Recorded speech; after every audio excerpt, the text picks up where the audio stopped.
pretty shocking to say, but this coming Saturday, August 1st, marks 6 months since Nancy Guthrie, the 84-year-old mother of Today Show host Savannah Guthrie, went missing. Just Monday, Savannah once again took to Instagram to appeal to the kidnappers' humanity in this new plea for them to do the right thing. The world can be a cruel and unforgiving place, and I know that you have tried to do things the right way. So I'm asking you, begging you, to do the right thing now. Make the right choice. Help us find her. Tell us where to look for her.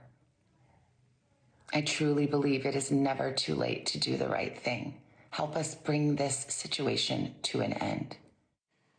And look, after 6 months, it's a fair question to ask if whether or not the case has gone cold.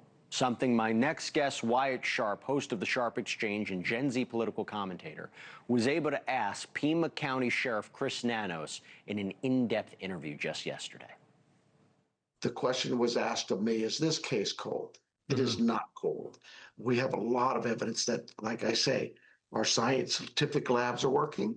There's video evidence that we continue to work with, not just labs, but also some private corporations who have graciously given their time to help look at some of the video evidence and see if we can't piece things together. Right. And of course, there's literally thousands of tips that come in. Certainly, they're not coming in at the rate they were initially, but we still get them. And Wyatt Sharpe joins me live now. Everybody take a look. This is the future of news. This is the future of media right here. First of all, congratulations on getting that interview. Pretty incredible. Let's talk about it. Thank you.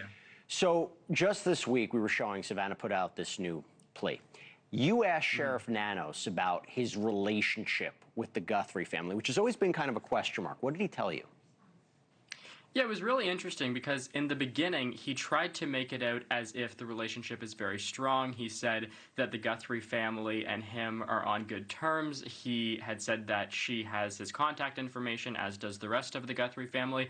But then he said that they haven't spoken to each other recently, which I thought was particularly kind of perplexing in general, but particularly because we're coming up on the 6-month mark, as you pointed out, on this Saturday. I thought that there might have been some type of an effort from him or his office to reach out to her and kind of at least update them on where things stand in the investigation, but according to his account, that is not the case. Yeah, that's unusual. That's unusual given this ongoing investigation. But look, I'm not surprised considering you haven't heard too much commentary from Savannah Guthrie about Sheriff Nanos. Look, he has gotten his fair share of criticism over how this investigation has been handled, including the time it took local investigators to contact the FBI. By the way, something that FBI Director Kash Patel publicly called delayed.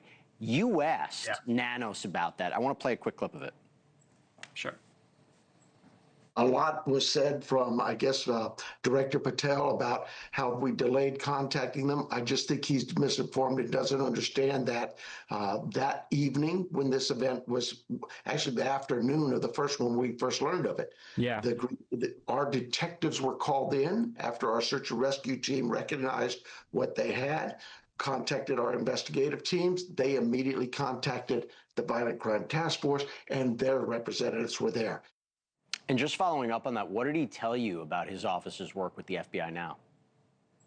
Yeah, again, going back to kind of the comment that Kash Patel made in an interview with Fox News talking about how the FBI was delayed and how they weren't allowed to go onto the scene because Chris Nanos' office hadn't reached out to them, hadn't kind of extended that hand to cooperate with them in the investigation. He said that he thinks, obviously, as you heard there, Kash Patel is misinformed, but he went a step further than that and said that Kash Patel is sharing false information and receiving false information, he had said, from those around him, which he said he believes is actively hurting the case. So he also said that he's never met Kash Patel, which I also thought was weird because obviously if it's any other case, it would be unorthodox for the FBI director to be talking to a local sheriff, but this is a case that has captivated the attention of the nation and, frankly, the world as well. Yeah, that is surprising. I also understand he talked to you about DNA in this case, right? What did he say? Yeah, so I had asked him kind of what the holdup was because standard DNA doesn't usually take this long. So I asked him if it was because it was familial genealogy, and he had said that they are looking at both standard DNA and familial genealogy. He had said that labs across the country are kind of working with one another. But one thing that he said that I thought was a little bit odd, and I think it was his effort to kind of use it as a scapegoat to not necessarily have to answer some of the questions on DNA that I had, was he kept on referring back to how he's not an expert on DNA, how, if I want to get more information on that, I should talk to the DNA people in his office who are kind of managing that. So he didn't go as far as I would have liked, but the fact that he confirmed the familial side I thought was quite interesting. I have about 30 seconds. Does he believe the kidnappers are still in the area? I asked him that, and his response was, quote, absolutely, could be, sure. So not ruling it out, which I think is a little bit concerning, again, as we're approaching the 6-month mark, that they can't even say whether they're still in Tucson or not. And he also try to probably careful about what he reveals. Of course, yeah. Great interview. Really great interview. Great work. Thank you. Thanks so much for coming on. Of course, happy to. Thank you for watching. Subscribe below and download our NewsNation app right now on your phone, and you will get fact-based, unbiased news for all Americans.